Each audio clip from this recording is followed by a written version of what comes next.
네, 오늘은 시편 18편을 저희가 공부해 보려고 합니다. 시편 18편은 다윗이 왕이 되고 그 왕이 되기까지 엄청난 환난을 겪게 됩니다.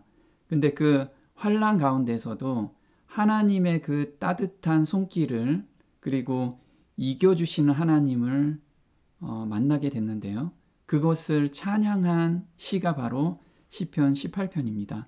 그래서 저희가 이 세상에 살면서 정말 힘든 가운데 또는 환난 가운데 있다면 이 다윗처럼 하나님이 이 모든 것을 주관하고 계시다는 것을 항상 기억하면서 하나님이 이겨주심을 저희가 경험적으로 아는 그런 시간이 됐으면 좋겠습니다.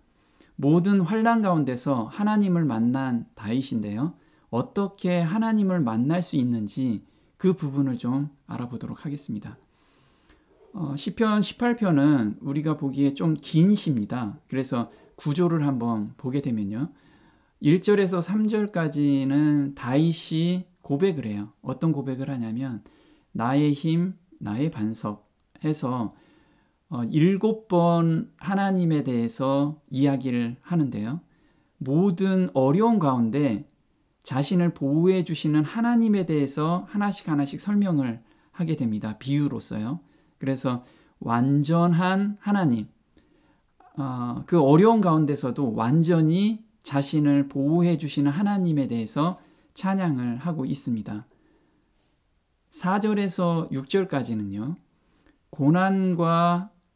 고난을 만났고 그 다음에 어떤 행동을 했는지를 보여줘요. 고난 가운데서도 거기서 좌절하지 않고 하나님을 어떻게 찾아야 되는지 찾을 때 하나님께서는 다윗을 정말 보호해 주시기 위해서 저 하늘에서 강림하시는 것을 경험하게 됩니다. 그래서 대적자들은 감당할 수 없을 만큼 굉장히 강했어요. 다윗이. 그래서 4절, 5절에 보면 사망의 줄이 나를 얽고 음부의 줄이 나를 두르고 그래서 자기가 정말 사선에서 항상 삶을 살았다라는 거죠. 그런데 6절에서 내가 환난에서 여호와께 아뢰며 나의 하나님께 부르짖었더니 이렇게 나와요. 그래서 그 환난을 만났을 때 거기서 좌절하지 않고 하나님께 이 모든 것을 아뢰었다라는 거죠. 그리고 부르짖을 때 하나님이 7절에서 19절까지 이제 하나님이 움직이세요. 다윗 한 사람을 위해서 하나님이 움직이시더라 이거죠. 그걸 우리한테 한번 경험해봐라 라고 이야기를 하고 계세요. 그래서 나 같은 존재 때문에 하나님이 움직이실까? 맞아요. 우리 같은 존재 때문에 나 하나밖에 없는 이 지구상에 나밖에 없다고 해도 하나님께서 움직이신다라는 거예요. 그래서 다윗의 부르짖음에 하나님께서 반응하기 시작하셨는데요. 7절에서 19절이에요. 그래서 7절에 이에 땅이 진동하고 산의 터도 요동하였으니 그의 진노를 인함이로다. 그래서 하나님께서 내 백성을 왜 이렇게 못살게 구느냐 해가지고 진노하심으로 이 땅에 딱 임하는 것을 표현하고 있습니다. 19절에 나를 또 넓은 곳으로 인도하시고 나를 기뻐하심으로 구원하셨도다. 그 다음에 20절에서 31절까지는 삶과 고백에 대한 내용입니다. 하나님 앞에서 어떻게 살아왔는지를 상세하게 설명하고 있어요. 다윗은 그냥 막 살면서 하나님을 부른 게 아니고 매 순간 하나님의 의를 간구하면서 그렇게 살았다라는 것을 고백을 해요. 그래서 20절에 보면 여호와께서 내 의를 따라 상 주시며 내 손에 깨끗함을 쫓아 갚으셨으니 그래서 하나님께서는 내 의를 따라서 상 주셨대요. 그 의는 내가 온전히 하나님을 매달리는 그 의를 따라서 상을 주셨어요. 31절에 여호와 외에 누가 하나님이며 우리 하나님 외에 누가 반석이뇨. 그래서 이걸 고백하고 있습니다. 32절에서 42절까지는 하나님의 이끄심에 대해서 찬양을 드려요. 주님께 온전히 의지한 자, 의를 강구한 자를 어떻게 이끌어 주셨는지를 기록하고 있는데요. 32절에 이 하나님이 힘으로 내게 띠띠우시며 내 길을 완전케 하시며 42절에 내가 저희를 바람 앞에 티끌같이 부서뜨리고 거리에 진흙같이 쏟아 버렸나이다. 그래서 다윗이 적군을 부서뜨리는 것을 경험하게 돼요. 근데 다윗의 힘이 아니고 정말 골리앗을 무너뜨린 것은 만군의 여호와의 이름으로 골리앗을 넘어뜨리게 된 거죠. 이 고백을 돌아보니까 다 하나님께서 해주심을 경험하고 나니까 찬양을 안 드릴 수가 없었다라는 거예요. 43절에서 50절까지는 높여주심과 감사 찬양을 드리고 있습니다. 소문만 들어도 굴복할 정도의 승승장구의 길을 걷게 하셨어요. 그래서 다윗의 이름만 들어도 사람들이 이젠 굴복하고 항복하는 그런 위치까지 끌어올려 주셨다라는 거죠. 그런데 이 승리는 다윗뿐만 아니라 의를 구하는 자들에게 이 약속을 다 주셨어요. 그래서 43절에 주께서 나를 백성의 다툼에서 건지시고 열방의 으뜸을 삼으셨으니 내가 알지 못하는 백성이 나를 섬기리이다. 50절에 여호와께서 그 왕에게 큰 구원을 주시며 기름 부음 받은 자에게 인자를 베푸시며 영영토록 다윗과 그 후손에게로다. 그래서 다윗처럼 의를 간구하고 갈망하면서 가는 그런 자손에게는 정말 하나님께서 높이 들어주신다라는 거예요. 그래서 우리가 시편 18편에서는 어려운 가운데서 하나님을 어떻게 불러야 되고 그 하나님의 역사를 우리가 경험하게 이 시를 쓰게 된 거죠. 시편 18편 1절에 보면요. 현대어 성경으로 한번 보면 좀 더 쉽습니다. 그래서 고마워라 주님의 손길.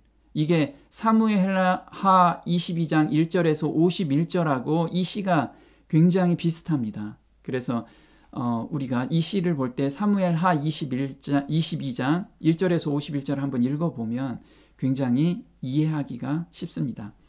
여호와의 종 다윗의 시, 지휘자의 지휘에 따라 부른 노래. 다윗은 사울과 그 밖의 원수들이 짓누를 때 여호와께서 구해주신 것이 고마워 이 노래를 불렀다. 나의 힘이신 여호와여 주님을 그지없이 사랑합니다. 근데 이 노래를 몇 명이 불렀을까요? 저희가 보면 다윗이 이렇게 찬양대에서 이 노래를 이렇게 불렀어요. 보니까 이 정도 노래를 부르면 이 정도 사람이 과연 노래를 불렀을까요? 여호와 찬송하기를 배워 익숙한 자의 수요가 288인이다. 그리고 4천은 다윗의 찬송하기 위하여 지은 악기로 여호와를 찬송하는지라. 찬송하는 자라. 그래서 도합 4,288명이 이걸 불렀어요. 근데 어떤 교회에서 4,000명의 찬양대를 구성을 했습니다. 그게 어느 정도냐면 이 정도가 4,000명이에요. 이 웅장하게 정말 하나님을 찬양하는, 우리가 이걸 한번 상상하면서 이 시를 우리가 묵상해보면 굉장히 좋을 것 같아요. 다윗은 정말 하나님께서 베풀어 주신 은혜가 너무 컸던 거예요. 우리도 정말 지금 우리 가운데 고난 가운데 있다 하더라도 하나님께서 베풀어 주신 은혜를 한번 돌아보면 이 고난도 하나님께서 넉넉히 이겨주신다라는 그 믿음이 생길 수 있다는 거예요. 그래서 여기서 사랑합니다. 보통 우리 하나님 사랑합니다 이렇게 우리가 이야기를 하죠. 그런데 여기서 사랑이라는 단어가 라함이라고 해요. 원어로 라함이라고 하는데 이 라함은 부모의 사랑이라는 거예요. 부모의 사랑. 그래서 이 라함이라는 단어는 거의 쓰지 않습니다. 하나님에게만 쓰세요. 근데 유독 이때 다윗이 라함이라는 그 원어를 썼어요. 그만큼 하나님에 대한 사랑이 너무 큰 거예요. 그렇게 그 마음에 너무 커서 이 단어를 썼다고 합니다. 그래서 라함이라는 것은 시편 49편 15절에 여인이 어찌 그 젖먹는 자식을 잊겠으며 자기 태에서 난 아들을 궁휼히 여기지 않겠느냐. 그들은 혹시 잊을지라도 나는 너를 잊지 아니할 것이라. 그래서 이거는 하나님이 우리를 생각하는 그 사랑의 마음을 표현한 거예요, 이게. 그래서 궁휼히 여기다, 요게 라함이라고 합니다. 그래서 부모는 자기 목숨을 바쳐서 자식을 케어하잖아요. 그 사랑을 쓴 단어가 바로 라함이라는 거예요. 근데 이때 그 단어를 썼다라는 것은 정말 다윗은 하나님께 자기 온 몸과 온 마음을 다 바쳐서 그 마음을 표현했다라는 거예요. 그래서 하나님이 인생을 사랑하실 때 사용된 용어가 바로 라함이다. 그런데 아주 예외적으로 사람이 주어로 사용되었는데 이때 시편 18편에서는 그렇게 사용됐다라는 거죠. 다윗과 하나님 간의 밀접한 관계를 보여준다. 본시 전체의 사상을 요약한 단어라는 거예요. 그래서 우리도 하나님을 사랑하되 내가 정말 온 마음과 온 몸을, 목숨을 다하고 뜻을 다하고 내 생명을 다해서 하나님을 사랑하는 표현을 이렇게 한 거예요. 우리한테도 이런 사랑이, 하나님에 대한 사랑이 자리 잡기를 간절히 소망합니다. 자, 어떠한 상황에서도 완전히 구원하시는 하나님을 경험했어요. 지금 보면 성체죠. 그래서 시편 18편 1절에서 3절까지 이렇게 써 있어요. 나의 힘이 되신 여호와여, 여호와는 나의 반석이시요 나의 요새시요 나를 건지시는 자시요 나의 하나님이시요 나의 피할 바위시요 나의 방패시요 나의 구원의 뿌리시요 나의 산성이시로다. 지금 보면 힘과 반석과 요새와 바위와 방패와 구원의 뿔, 산성 이렇게 이야기한 것은 뭐냐면 다윗이 인생에 살아올 때 정말 가지가지 엄청난 고난과 핍박과 환난을 당했는데 그때마다 하나님께서는 때에 맞춰서 다윗을 건져주셨다라는 거예요. 3절에 내가 찬송 받으실 여호와께 아뢰리니 내 원수들에게서 구원을 얻으리로다. 그래서 여기서 보면 나라는 단어가 계속 들어가요. 왜냐하면 이 나의 반석이요 나의 힘이요 이게 경험을 바탕으로 쓴 시라는 거예요. 그래서 우리가 성경을 봤을 때 이거는 선진들이 쓴 거, 이거는 큰 의미가 없다라는 거예요. 이게 내 것이 돼야 된다라는 거예요. 그래서 다윗은 이건 내가 직접 경험한 내용이다라는 것을 표현하고 있다라는 거예요. 이 고백은 단지 관념적인 표현이 아니다. 다윗은 모든 단어에 나의라는 수식을 계속 붙여가며 자신의 고백은 하나님과의 관계 속에서 친히 경험한 실제적인 것임을 강조하고 있다. 즉 하나님께서 친히 쉽게 침범할 수 없는 지형과 같은 든든한 방어막이 되어주심과 또 전투에서 누구도 해할 수 없는 강한 힘이 되어주심을 경험했던 것이다. 그래서 우리가 삶 속에서 이런 경험이 내 경험이 됐으면 합니다.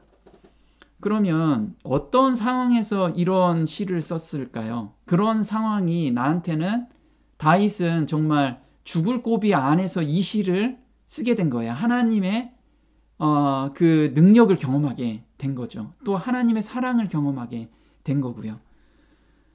4절 5절에 사망의 줄이 나를 얽고 불의의 창수가 나를 두렵게 하였으며 음부의 줄이 나를 두르고 사망의 올무가 내게 이르렀도다.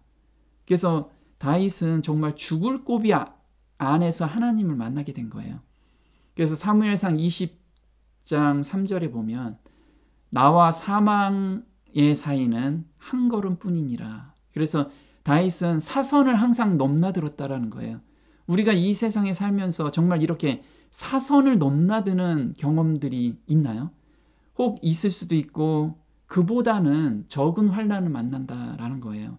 근데 다윗은 이렇게 사선을 넘는 가운데서 오로지 하나님만을 의지하고 거기서 하나님의 구원을 경험했다라는 거예요. 자, 음부는 셔올이라고 하는데 죽은 자들이 거처하는 곳으로 여겨지는 상징적인 장소인데, 이렇게 사망의 줄이, 음부의 줄이 자기를 항상 올거매고 있었다라는 거예요. 그 상황에서 하나님을 만났다라는 거예요.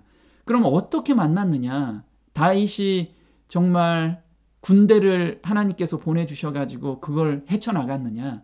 다윗은 어떻게 이런 상황에서 하나님을 만났는지 그걸 저희한테 알려주시고 계세요.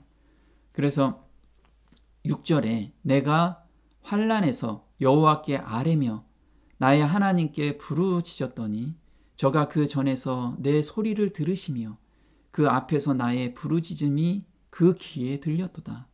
그래서 하나님께 다윗은 무엇을 했냐면 환난에서 하나님께 솔직히 고한 거예요. 하나님, 저 이런 고통 가운데 있습니다. 벗어나고 싶습니다. 그래서 아뢰고 부르짖었다라는 거죠. 자, 어떻게 아뢰냐면 하나님께서는 하나님 백성이 자기의 모든 고민을 가지고 오는 것을 오매불만 기다리고 계시는 그런 따뜻한 하나님이세요. 근데 우리는 두려운 하나님으로 인식을 하기 때문에 내가 나의 솔직한 마음을 가지고 갈 수가 없다라는 거예요. 그래서 다윗은 솔직한 마음으로 가라 라고 지금 이야기를 하고 있는데, 이사야서 1장 18절에 여호와께서 말씀하시되 오라 우리가 서로 변론하자. 그래서 지금 오라라고 한 건 누가 오라고 하냐면 하나님께서 우리한테 오라라고 초청을 하고 계시는 거예요. 너 지금 고민하고 있는 거 내가 다 알고 있어. 빨리 와라. 내가 그거 치유해주고 치료해주고 싶다라고 지금 말씀을 하고 계시는 거예요. 다윗은 이 하나님을 경험했기 때문에 그 고난 가운데서 무조건 하나님께 달려가고 있었던 거죠. 너의 죄가 주홍 같을지라도 눈과 같이 희어질 것이요 진홍같이 붉을지라도 양털같이 되리라. 자, 그럼 어떻게 부르짖었느냐? 시편 5편 2절에 다윗은 이렇게 부르짖었다라고 이야기를 해요. 살려달라 부르짖는 이 소리를 굽어 살피소서. 나의 왕 나의 하나님, 이렇게 주께 두 손 모읍니다. 여호와께서는 아침에 내 음성을 들으시오니 아침에 내 답답한 심정을 다 말씀드리고 주께서 대답해 주시기를 기다리게 했습니다. 이 현대어 성경인데요. 살려달라고 부르짖으라는 거예요. 자기 마음속에 있는 걸 그대로 아버지한테 이야기하는 것처럼 부르짖고, 우리가 아침에 내 답답한 심정을 말씀을 드린다고 하죠. 그러면 아침에 일어나자마자 답답한 심정이 갑자기 나온 건 아니라는 거예요. 그 저녁부터 그 고민을 계속해서 하나님께 아뢰면서 잠이 들었고, 그 고통 가운데 잠이 들으면 일찍 깨겠죠. 그래서 새벽에 일어나서 하나님께 계속 간구했다라는 거죠. 부르짖었는데 부르짖고 하나님의 응답을 기다렸어요. 그래서 다윗은 주께서 대답해 주시기를 기다리겠습니다. 그래서 이 마음의 평안함을 얻을 때까지 계속해서 하나님께 매달렸다라는 거예요. 우리도 이렇게 기도를 해야 된다라는 거죠. 그래서 하나님께서는 또 이사야서 58장 9절에 그렇게 기다리는 자한테는 반드시 응답을 주신다라는 거예요. 이건 우리한테 주신 약속이에요. 내가 부를 때에는 나 여호와가 응답하겠고 내가 부르짖을 때에는 말하기를 내가 여기 있다, 내가 여기 있다 하리라. 우리는 이 하나님을, 나의 모든 그 어려움을 하나님께서 감당해 주시는 그 하나님을 우리가 매 순간 경험해야 돼요. 그래서 다윗은 매 순간 기도로 하나님께 자신의 솔직한 마음을 토로했어요. 근데 이 기도를 우리가 잘못 알고 있다라는 거죠. 기도는 나의 요구사항을 아뢰는 것인가? 우린 보통 하나님 저 이게 필요하고요. 저 요런 것을 좀 주세요. 이게 기도냐 이거죠. 그래서 흔히들 하나님께 선물을 바래요. 그런데 기도라는 건 하나님의 임재를 구하는 것이라는 거예요. 하나님의 임재가 우리 가운데 임하시면 모든 것이 해결된다라는 거예요. 근데 우리는 이것도 주시고요, 저것도 주세요, 이렇게 요구사항을 나열하고 있다라는 거죠. 우리는 하나님께 선물이 아니라 그분의 임재를 구하는 사람이 되어야 한다. 그래서 우리가 주기도문에는 우리의 필요를 하나님께 처음부터 구하는 게 아니었어요. 주기도문 안에는 하늘에 계신 우리 아버지를 부름으로 시작한다. 그래서 아버지가 내 마음에 임재하기를 바라면서 기도하는 것, 그것이 모든 것을 해결해 주는 방법이라는 거예요. 그래서 기도는 경배이지 불평이나 요구가 아니다라는 거죠. 자, 기도는 어떤 문제에 대한 우리의 뜻을 받아들이도록 하나님을 설득하는 것이 아니다. 그래서 우리는 세상 부모들은 그러죠. 아이들이 때를 쓰면 마지못해서 들어줘요. 근데 하나님께서는 들어주실 수 있어요. 그런데 그게 그 아이한테 정말 해가 된다면 들어주실 수가 없잖아요. 그래서 하나님을 설득하는 것이 아니라 그것에 대한 그분의 뜻을 발견하는 것이다. 그래서 다윗은 이 고난이 왔을 때 하나님의 뜻이 무엇인가요? 이걸 계속해서 간구했다라는 거예요. 그 간구 안에서 하나님의 답을 얻었다라는 거죠. 하나님, 적군이 쳐들어와서 저를 못 살게 굽니다. 저 죽을 고비에 있어. 이걸 해결해 주세요. 물론 이 기도도 필요하겠죠. 그런데 그 이전에 무엇이 필요하냐면 하나님의 뜻이 무엇인가요? 이것을 먼저 간절히 바랬다라는 거예요. 그는 구하기도 전에 우리의 필요를 알고 더욱이 우리에게 최선의 것이 무엇인지도 안다. 그러나 우리는 때때로 우리 자신의 가장 큰 필요가 무엇인지도 깨닫지 못한다. 우리는 자주 자신에게 필요하지 않고 오히려 해가 되는 것들을 필요한 것이라고 생각하면서도 우리의 가장 큰 필요를 깨닫지 못할 수도 있다. 그래서 우리는 정말 육신의 눈으로 이거를 바라보기 때문에, 이 상황을 바라보기 때문에 내가 구하는 것이 정말 해가 되는 것을 구하고 있는 경우가 종종 있다라는 거죠. 그래서 기도는 우리의 의지와 삶을 하나님의 뜻과 조화되게 하는 것이라는 거예요.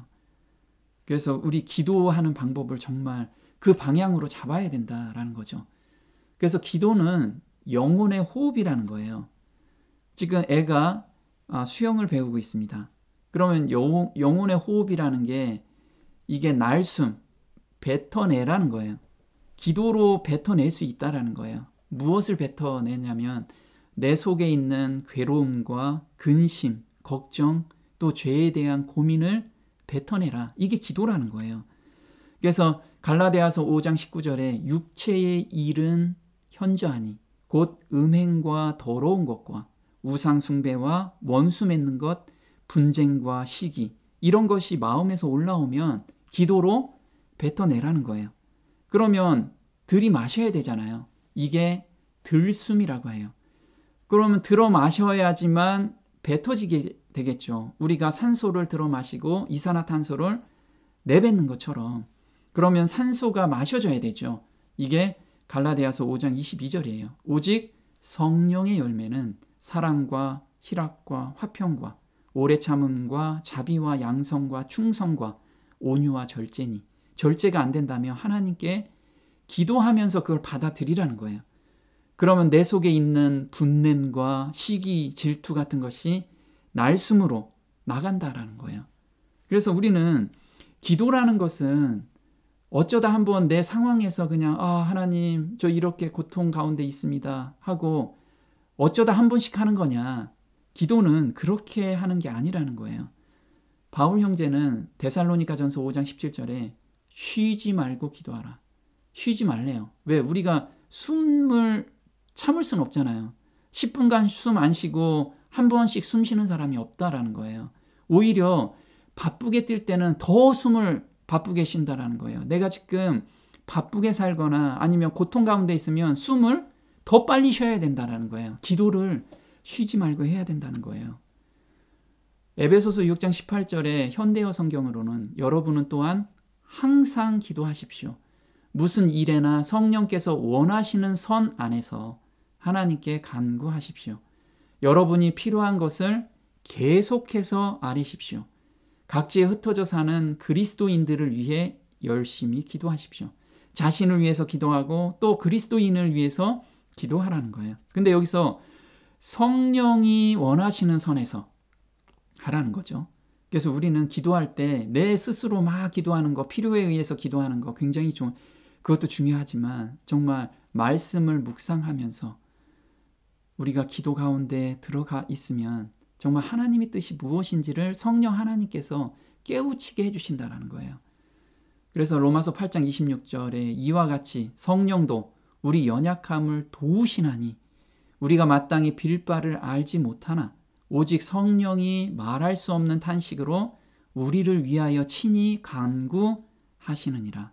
마음을 감찰하시는 이가 성령의 생각을 아시나니 이는 성령이 하나님의 뜻대로 성도를 위하여 간구하심이니라. 그래서 기도할 때 내 필요를 계속 드리는 이 기도 방법보단 하나님의 말씀을 계속 묵상하면서 그 다음에 기도를 계속 드리면 정말 하나님께서 말씀으로 응답을 해주세요. 말씀을 생각나게 해주시고 그럼 우리가 거기에서 하나님의 뜻을 발견할 수 있다라는 거예요. 그게 성령 하나님께서 우리를 감동시켜 주시는 거예요. 깨우치게 해주신다는 거죠. 우리 다이버입니다. 다이버는 지금 생명줄이 있어요. 이 생명줄이 떨어지면 죽습니다. 우리가 이 세상에 지금 살고 있는 게 이 상황이에요. 그럼 우리가 살아있다라는 것은 기도로 매 순간 하나님의 그 하늘에 있는 요소를 받지 않으면 우린 죽어 있다라는 거예요. 그래서 우리는 쉬지 말고 기도해라. 그리고 항상 기도하라. 우리는 매 순간 생각으로 기도하고 그리고 걸어가면서도 기도하고 하나님께 계속 물어보는 그런 습관을 들여야 돼요. 그래서 하나님의 강림의 장면이 이제 있어요. 이렇게 부르짖을 때 하나님께서 다 강림하십니다.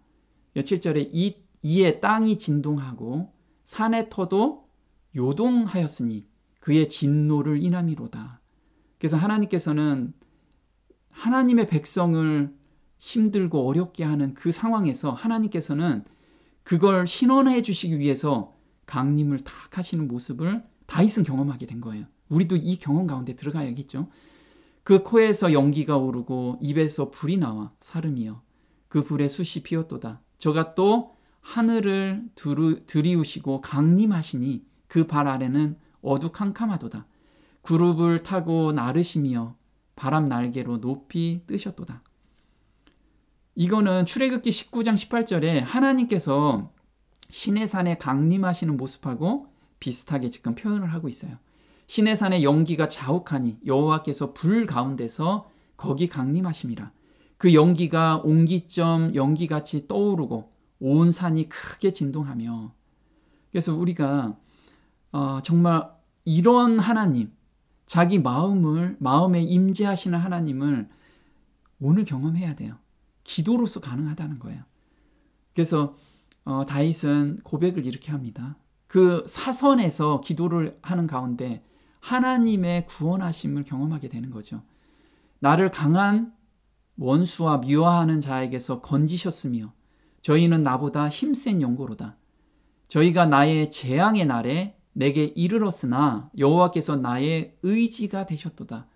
나를 또 넓은 곳으로 인도하시고 나를 기뻐하심으로 구원하셨도다. 그래서 다윗은 항상 어려운 가운데 하나님의 그 임재하심을 경험했기 때문에 이 모든 것에서 넓은 길로 갈 수 있는 기뻐하심을, 하늘이 주는 기뻐하심을 경험하게 됐다라는 거죠. 우리 모두 이런 성도가 됐으면 좋겠습니다. 오늘 여기까지 하겠습니다. 하늘에 계신 우리 아버지, 우리가 세상에 살면서 편안한 가운데 살 수가 없습니다. 왜냐하면 세상 권세 잡은 자들이 우리를 하나님으로부터 떨어지게 하기 위해서 많은 유혹과 핍박과 고난을 주기 때문입니다. 하지만 그 가운데서도 저희가 기도로서 하나님께 매달릴 때 하나님께서는 직접 하늘에서 내려오셔서 그 모든 상황에서 우리를 건져주심에 감사를 드립니다. 저희가 하나님이 계시다는 것을 항상 기억하면서 하나님께 매달릴 때 이런 기적을 저희가 경험할 수 있음을 오늘 생각하면서 하루를 사는 그런 성도로 저희를 인도해 주시기를 간절히 바라오며 이 모든 것 우리 주 예수님의 이름으로 감사하며 기도드립니다. 아멘.